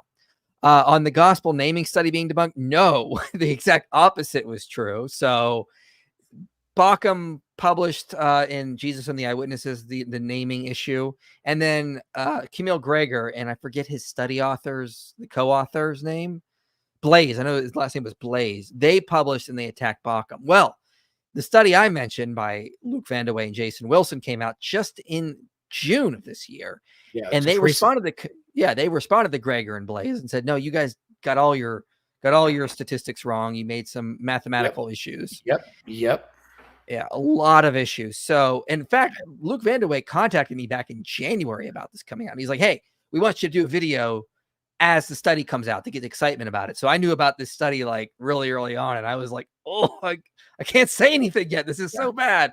But yeah, it's a pretty good study. Wilson is a really good how do you say that, statistician, I think is what it is. That's his expertise and specialty, and they did a lot of really good work, and they're working on even more studies related to this that are going to be coming out soon. Yeah, I was about to say that this is the beginning of something, not the end of something. I think what they are putting out is now starting a new calculation and looking at things, and the data is actually going to work against the question, not in favor of that. Yeah, it's some pretty good stuff. So it's probably one of the first, I think, mathematical studies actually on the Gospels and showing some pretty strong reliability. So I did a video on it back in June, if you want to check it out, called like The Shocking Truth About Biblical Names. But it's and Jason Wilson and Luke Vandewey helped me write that and make that video. So check it out. I have some ideas, but I want to get your thoughts on properly understanding Acts 8:14-16. Not entirely relevant, but still in Acts. Okay, well, let me pull this up. Acts 8. Well, Acts 8 is going to be with Philip, so let's go. Yeah, so it says, now when the apostles at Jerusalem heard that Samaria had received the word of God, they sent them Peter and John, who came down and prayed for them that they might receive the Holy Spirit. For he had not yet fallen on any of them, but they had only been baptized in the name of the Lord Jesus. What are your thoughts on that, Stephen? I would imagine the question is going to be about the gift of the Spirit by the laying on of hands instead of baptism, when some of the churches were teaching that the Spirit was given at baptism. So this is like a baptism confirmation, and he can. I don't know if he's still in the live chat.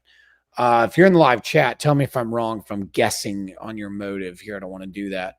I think what you're getting at is baptism confirmation and when the gift of the Holy Spirit is given to a person, or you're coming at it from the angle of, doesn't the Spirit of God come at the point of confession or repentance if you're from a Baptist background? So I don't know what background you're coming from. If you're more leaning into is baptism confirmation, or whether you're not on a more belief, faith, repentance side. And I'm looking in the comments. I don't see anybody clarifying. So it'd be great. But I would imagine that's the way they're going. Well, how does this happen? Shouldn't it be at baptism, or shouldn't it be at confession? Here, they had to wait for the apostles to come with the laying on of hands, which would be confirmation. Yeah, it might have something relation to apostolic succession there. But it's there's a lot of debate around that, so I'm not really sure where I fall on that passage yet. It's interesting. I don't think it's something necessarily like what Pentecostals believe per se, but I think there's something going on there. So, all right, we'll get to some more super chats in a bit. So put them in now, and they get saved, and we will address them coming up. But I want to get back to the video here.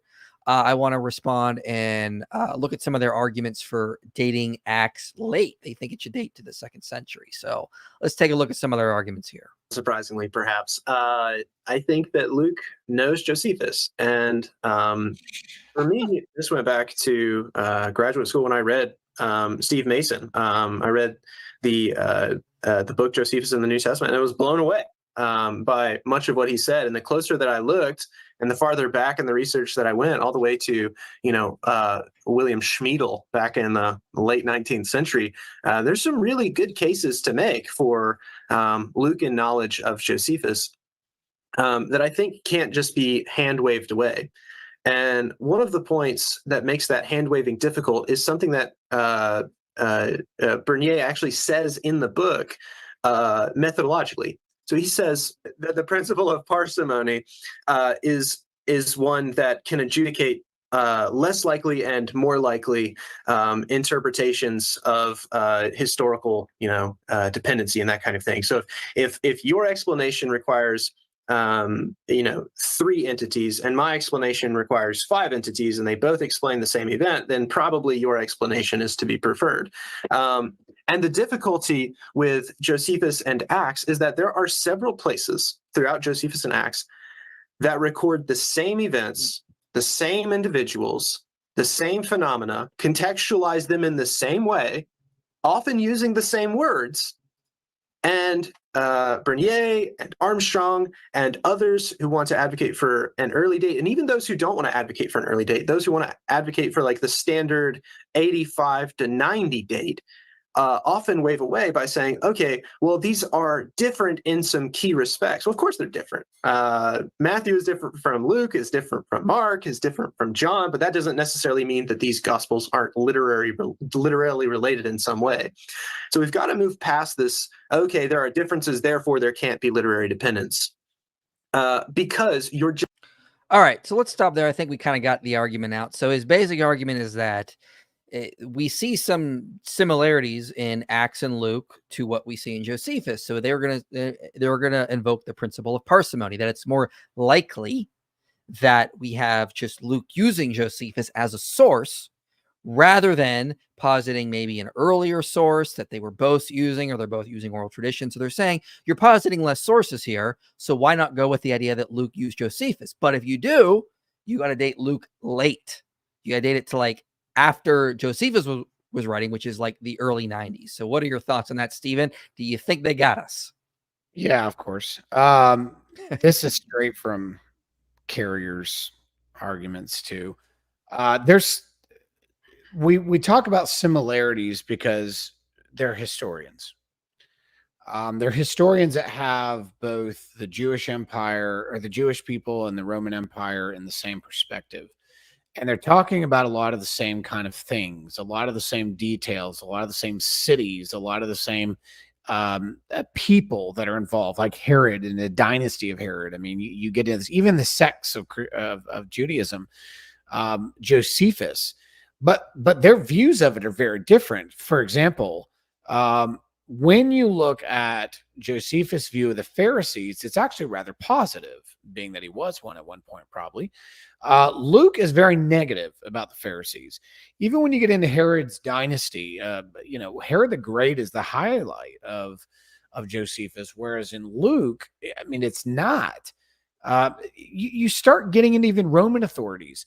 Luke is actually positive. I pointed this out earlier. Luke is actually positive about the royalty that's going on in Rome. It's kind of a safe haven for Paul that gets him away from the chaos. Josephus is very negative on these things. So again, he's right. He is right when he says we can't excuse differences as meaning there is no dependence, but we can't ignore differences either. Because you're mentioning as historians similar landmarks, places, people, you should expect similar material about those places, major events, major influences, major philosophers, major writers, major kings. We should expect similarities there, but that doesn't mean dependence if you're both writing about the same place, the same people, and the same things. Because when they actually get into some of these people, they have different attitudes towards them as well. So I see as many differences as I do similarities. And so therefore it could just be that the simplicity of this commonality is that they are historians writing about the same types of people, same types of places, and the same types of things. And therefore we expect similarities. Yeah, well, let's get into some of what Armstrong actually does here, because Armstrong actually spends a hell of a lot of time responding to these uses of Josephus, or these alleged uses of Josephus. Alleged, So yeah. So I mean, if you go to his book, like, so he talks about one of the main ones that like Richard Purvo and Steve Mason use, which is that both Acts and Josephus mention Theudas, the rebel. It's mentioned in Acts 5. It's in the mouth of I forget the name of him. Starts with a G, Gamaliel, I believe it is. And what they'll argue is that Luke uses a very similar sequence. He goes from like Theudas to Judas, and likewise Josephus follows that same order as well.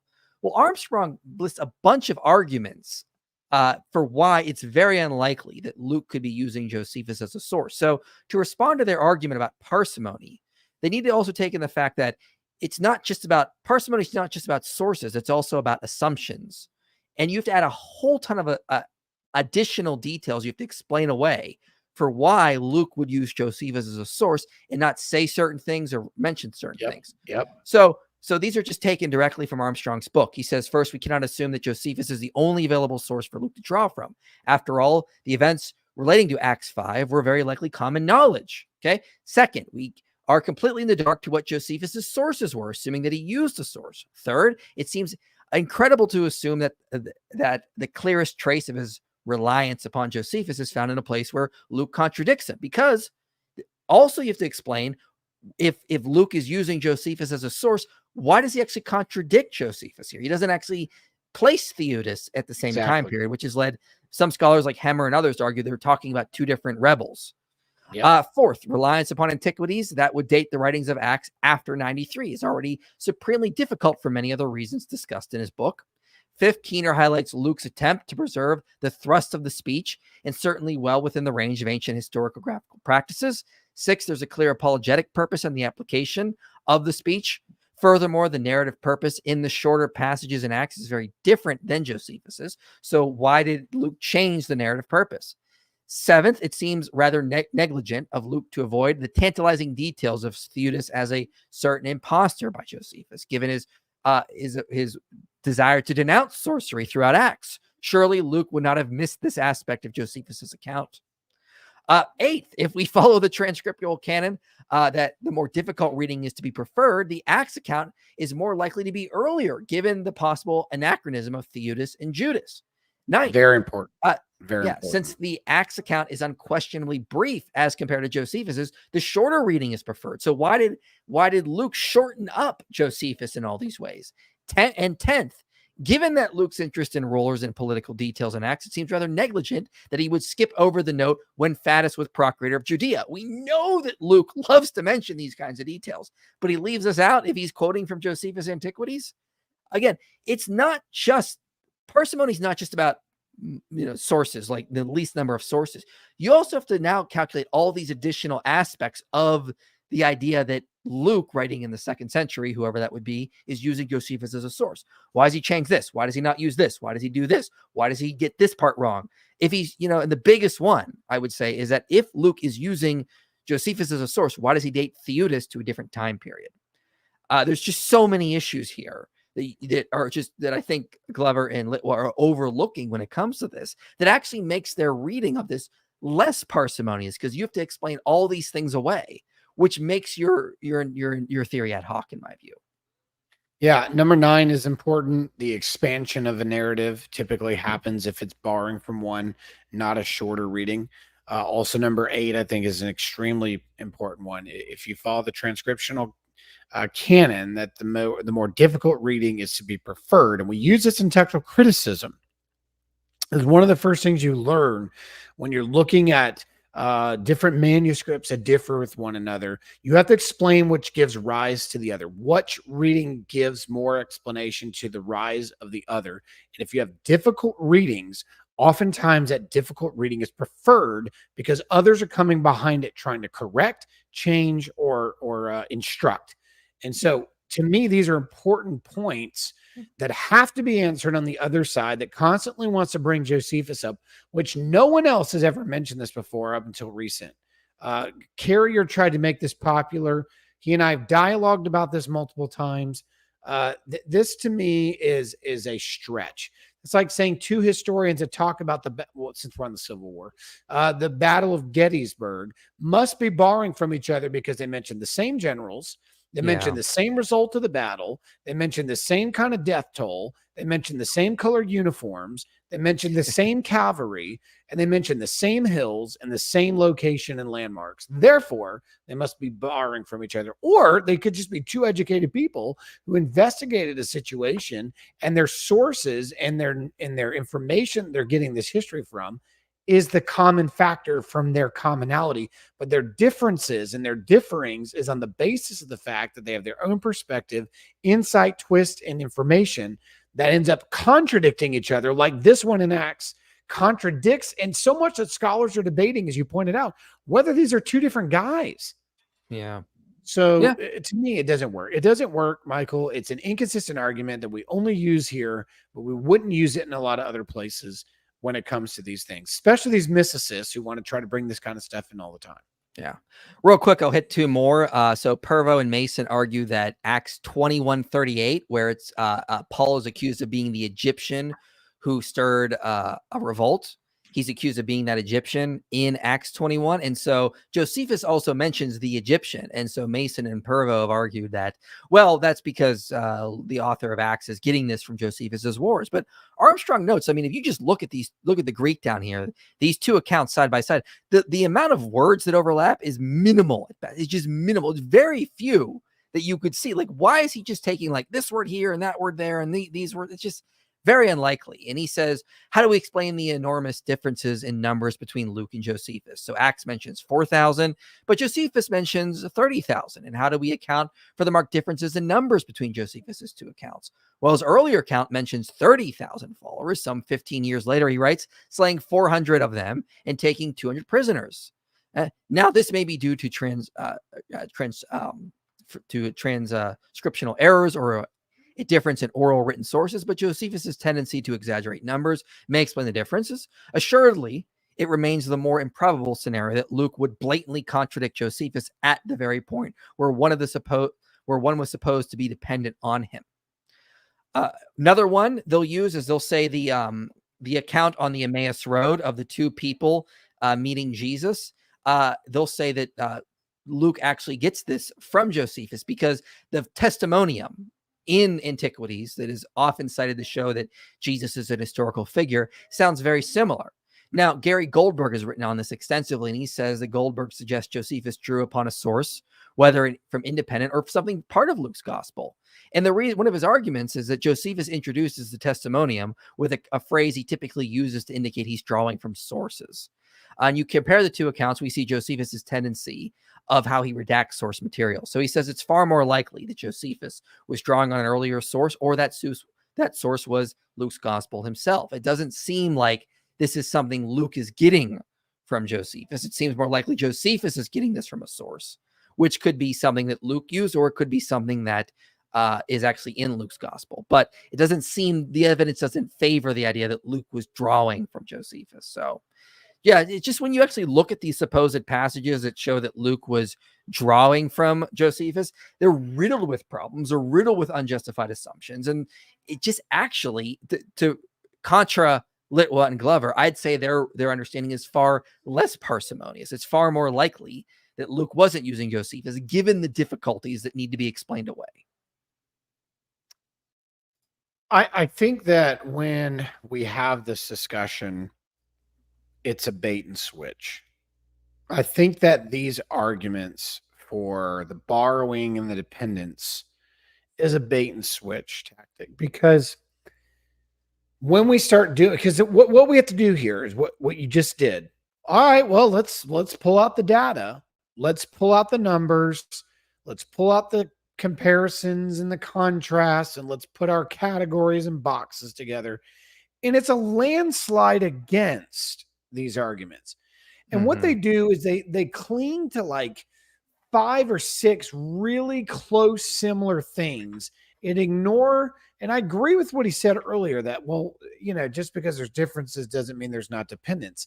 That's true, but are we talking like 10-1 here? Are we talking every other two? Like, what do we, the odds are astronomically against this. there's contradictions, there's timeline differences, and there's more than anything, Michael, assumption. That's what it is. It's assumption that the data works more against than for. And at the end of the day, let's stop using this. Let's stop using it in pro or con for these discussions. I think these arguments actually really hurt them. If you want to make a later argument, throw this one out, because when we got to sit back now and do all the data, it's bizarre at how low a percentage this works in your favor. All right, I'm going to play another clip. Then we're going to get to some super chats. I encourage you to get them in now because they will be saved. They're not going anywhere. It's not like we're going to forget about them, but get them in now so we actually have time to respond to them. I've seen a lot of people throw super chats like at the last minute, and then they regret it because we're closing out and we're already moved past. So get them in now if you want us to respond to them, and we will get to those after I play this next section. So they're going to make another argument for the late dating of Acts here. Really late. One of those is the absence of Luke Acts in the 2nd century. So Andrew Gregory wrote what is now a very famous and widely cited, but I think underappreciated book in these discussions. And he does a really in-depth survey of 2nd century Christian literature, looking for Luke and Acts everywhere. And he doesn't find them until Irenaeus. So in the late 170s, 180s, he doesn't see Luke and Acts quoted anywhere directly. I disagree with Gregory on that. I think Justin has some knowledge of Luke and Acts. You get some mention of Quirinius and the census and that sort of thing in Justin's dialogue with Trypho. You also get, I think, some allusions to the end of the end of Luke and the beginning of the book of Acts in Justin's first apology. And so that puts a cap at about 150. But before this, you don't really have any use of Luke or Acts by. So first off, I think it's obvious that's an argument from silence. But one of the reasons I wanted to bring you on for this is because you wrote a dissertation where you talk about this a little bit. Is that correct? Yeah, not specifically Luke and Acts, but it's databased in there for sure. So one of my major things was to investigate Codex H, which is in Jerusalem, which contains First Clement, the longer recensions, the letters of Ignatius, the Didache being the most complete form that we have it. And so this caught my eye and caught my ear when he said this, because I can't believe anybody wrote a whole book saying that we don't see Luke and Acts until we get to the date of Irenaeus, which is late 2nd century. And I'm sitting there thinking, now I believe that Clement is in the 90s. I think Clement's somewhere in the 90s, end of the 1st century. Some want Clement to be earlier, some places as early as 60. I don't see it. It mentions the martyrdom of particularly Peter and Paul. So it has to be after that, in my mind. Some have it very early. Some put it early 2nd century. For sure, people have this most of the time before Justin Martyr. But in the very first scripture citation that I found, because my dissertation consisted of taking every possible citation from First Clement, comparing it with our Greek text, giving a breakdown of agreement, disagreement within the text itself. And the first citation of any scripture, Old New Testament, because he obviously used Septuagint, he quotes Acts. And he quotes Acts in a section where he's quoting Jesus that's not reported anywhere else in the Gospels. The only place we have this report is in Acts. And to me, this is the statement: it's better to, more glad to give than to receive. This phraseology comes from Acts chapter 20, verse 35. This is 1st century. If your worst case scenario and you put this early 2nd century, it's still 50 to 70 years before Irenaeus. Yeah. So you're instantly wrong just on Clement of Rome, not to be confused with Clement of Alexandria. This isn't the only other place he mentions. Yeah, here's another chapter. one. Yeah, later on in chapter 18, I'll pull it up myself. I think you already pulled it up on the screen, didn't you? Yeah, it's up on the screen. I was gonna type this out, but then I was like, I'll just take a screenshot of your Just dissertation. screenshot this thing. Yeah, so in 18:1, You see him quote Acts 13:22. And if you notice, my dissertation consisted of color coordination. My dean loved that. Anything that was in red was an exact match. Anything that was in blue was a textual variant. And anything in green was the same word, but it could have been like one uses it in the aorist and one in the present active or something like that. So it just depended on how it was used. And sometimes it's because Clement was telling it from memory. And at times when he was from memory, he was using a different form of the word, like he was speaking in an aorist rather than the writers writing in the present.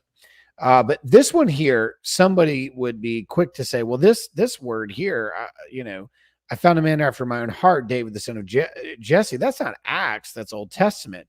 And I even stated in this, though the word order is different, the exact statement is found in 13:22 of Acts. The wording in Acts reads, I have found David, the son of Jesse, a man after my own heart. This could indicate Luke wrote or Clement wrote from memory and accurately worded this citation. Now, interesting, the word order, again, word order in Greek does not matter. Word order does not matter. You can put it in any order you want. The function of the word based on the ending dictates how you would translate it in English. Every single word came from Acts. If you go back to the Old Testament, you find this about David through Samuel. You don't have this phrase anywhere there. This is straight from Acts. So again, he's using Acts. There's others. I mean, Ignatius to the Philadelphians uses Acts. Ignatius uses Acts on 2 or 3 occasions in my estimation and numbers in my charts. So Ignatius is around the same time, 107. Someone to put him a little bit later, around 120. That's pre-Irenaeus. So Ignatius is using Acts. First Clement is using Acts.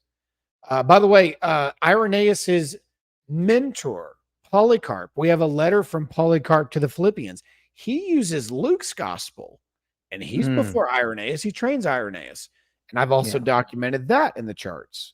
So we have a problem here, Michael. We have a problem because I can actually demonstrate through data and textual evidence that we have late 1st century and early 2nd century writers who are utilizing both the Gospel of Luke and the book of Acts.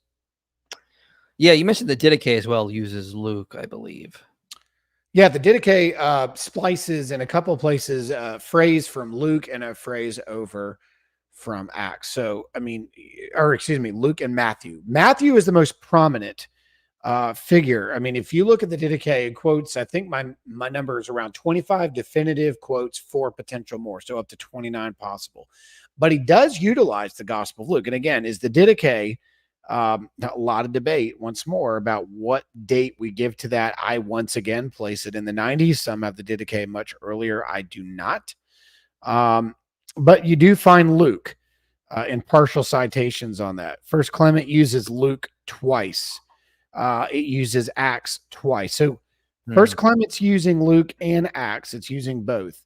And then again, if you go into the Didache, you find very similar charts. I'm actually going to pull one up. So did I give you the Didache, Michael? I don't even remember. No, I gave you the whole chart. Yeah. I gave you the whole chart, but I don't remember. The Didache in chapter 1 uses Luke 6:29 and Luke 6:30 as separate quotes. It takes like a phrase from one, and then it repeats a phrase from the other. So it uses Luke there. It uses Luke a total of 5 times from my calculations. 1 direct citation, 1 indirect citation, 3 partial fragmented statements that are only found in Luke. So 5 total times Matthew 29, John's gospel 1, possibly 1. I have it under possibility. So Didache, 1st century, Clement, 1st century, Ignatius, early 2nd century, Polycarp, 130, 135. This is before he trained Irenaeus. He's using Luke and Acts. So I don't know how anyone can publish a whole book. I'm a little confused. Also, if you go back and you look at what, what Mason and Purvo say that, Acts is drawing from, when they try to argue Acts is drawing from Josephus, specifically like Acts 21:38 is apparently drawing from Josephus Antiquities, book 20. Like the amount of words in there that are actually similar is less than what you would find when it comes to like Clement, for example. So it's like they're willing to accept those arguments, but what about these ones? Like it seems like, there seems to be more connection between Clement and Luke Acts than there would be between even with Josephus. So, kind of an odd position there. So Yeah, the he only quotes. So just to be clear, Polycarp's epistle to the Philippians in chapter 4, verse 1, he quotes Luke chapter 1, verse 6, indirectly. So he references it, alludes it to it. And he also mentions, he also utilizes the book of Acts. I was trying to figure out which passage. I think it's very early on. He mentions Acts. Yes, he does. In chapter 1, verse 2, he quotes Acts chapter 2, verse number 24.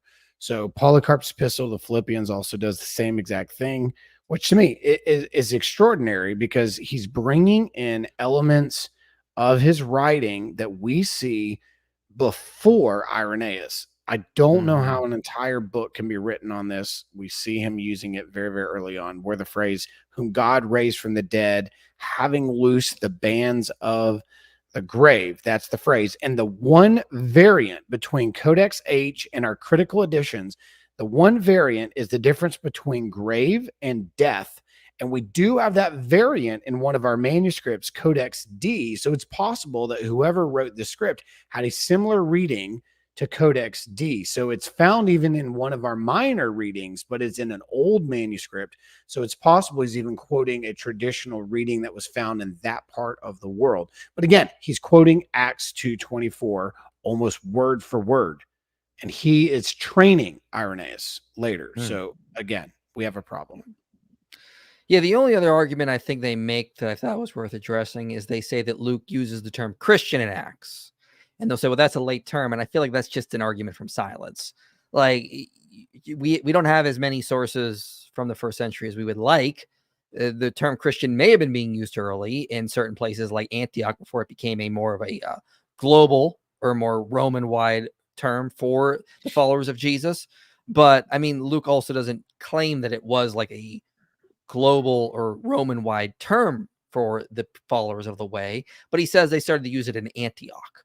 So it seems like it may have just started off as like a local term for Christians or followers of the way, and then it spread out later. So Luke uses it, but he qualifies it in that way, which I think doesn't show that Luke is late. This just seems to be like a pretty odd argument from silence. But I think that's the only other clip I was going to play. But but it's called.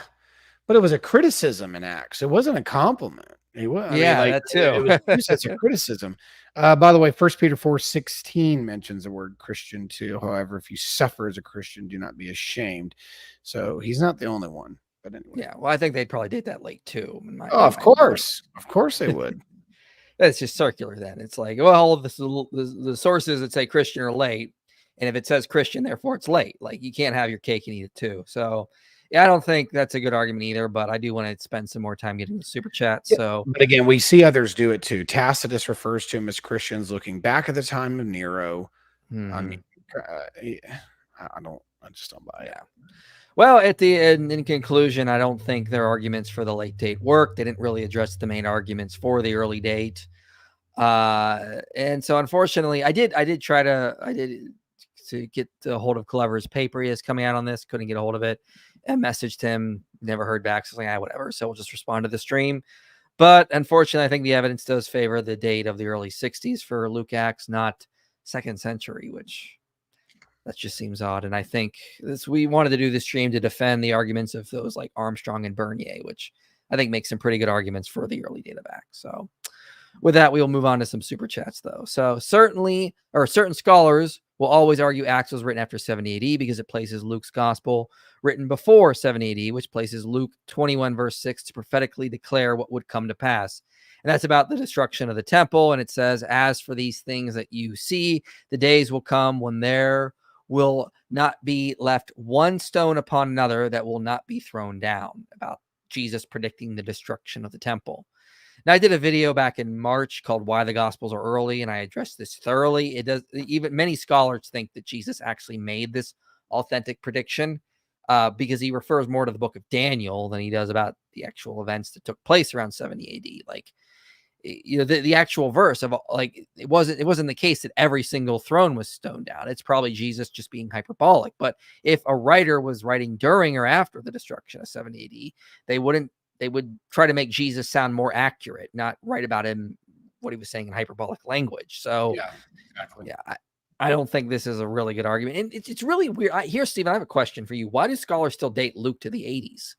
Like, it just seems they do it, and there's never really when I'm reading books, I'll just be like, yeah, Mark dates to 70. Mark, you know, yep. yeah, They're Luke dates going to to the use 80s. that's why they're going to say Luke's borrowing off of Mark's 70s, so this is probably a project not far after collaborating with other works. But why date it so late? Like, what's the reasoning? There's no reason to date Mark even to 70. Oh, well, it's because of the temple. I mean, it's all based off of the temple itself and the destruction of it. This has to be post. It's early, but it's post destruction. So, and that's because of references like this. It's because of predictive natures about what you see here. You also see it in Matthew, by the way. You see that same exact prediction, which Luke's probably just borrowing into that as well. But again, that it's all based around that destruction. It's all based around the persecution and past the fires. It's such a weak argument too, and like I just don't understand. Like, it's such a weak. Jesus could have Jesus could have predicted the destruction of the temple because it's in Daniel. So it's like, why worry about this kind of thing? Like, it's like they don't want to give him any accurate prediction. Any credit? No, yeah, it's kind of ridiculous. So. By the way, the Deep Drinks podcast represented you in a recent video about apologists referring to your Matthean genealogy video. Okay, well, I've not seen it yet. I'll try to take a look. I just tend to say that, maybe is that the one about me talking about how Matthew uses idealized numbers in his genealogy about 14, 14, 14? 14, 14s, yeah, 314. Yeah, that's not even controversial among scholars. Like, Matthew's using idealized numbers because that's what that's just what he did in that culture. Yeah. But he also says it. He tells you he broke it down in 3 sections of 14, and 14 is the Davidic number after the Davidic name. I just taught my class this. Like, we're actually in Matthew right now. Just taught him this, and it says it in Matthew. What's the controversy? Do you take the view that Luke is doing Mary's genealogy through Joseph's father-in-law? I have heard that argument. I have leaned into it for a while. I'm not convinced of it as much as I used to be. Yeah, I tend to just go with that because I mean, that's just the way they wrote. They wouldn't mention Mary because Joseph is the husband. They would say Joseph, the father of or the son of Heli. That's just the way they did that. Yeah, no, yeah. I agree with that. I think there's some other perspectives too that. I think that actually what Luke was doing is multiple things. I don't think it was a single thing. Whereas Matthew is actually focusing on this is the son of David, the son of Abraham. And obviously Luke goes back to Adam. He's a savior of humanity. Whereas Matthew's trying to focus on the fact that the Jews killed their king. He was a Davidic king. He was the rightful heir. He was the seed of Abraham. And he emphasizes that point in multiple ways. Actually just demonstrated this through the class. I made him show how many times it mentioned Holy City, Jerusalem, the city of kings, which is one of the reference points we see in chapter 5. When we're talking about Jerusalem, there's this constant kingdom mentality, Davidic line in Matthew, whereas Luke is humanity. Jesus is the savior of humanity. He came to save the whole human race. Whereas Matthew is very explicit to the Jewish people. But I think that there's multiple things happening in Luke's that's far more complex than what Matthew is doing, because Matthew tells exactly what he's doing and why he numerically separated it the way he did, and he goes out of order and works forward rather than working backward. Luke works backward, so I think there's a interesting point there. Do Jews go to heaven or get a second chance after death? The argument being that they are the chosen people and follow God better than most Christians. Believing Jews. Yeah. Look, the Jesus is the fulfillment of Israel. He is true Israel. So all are saved through him. And you wouldn't say that like someone who is rejecting their Israelite identity is therefore going to be saved.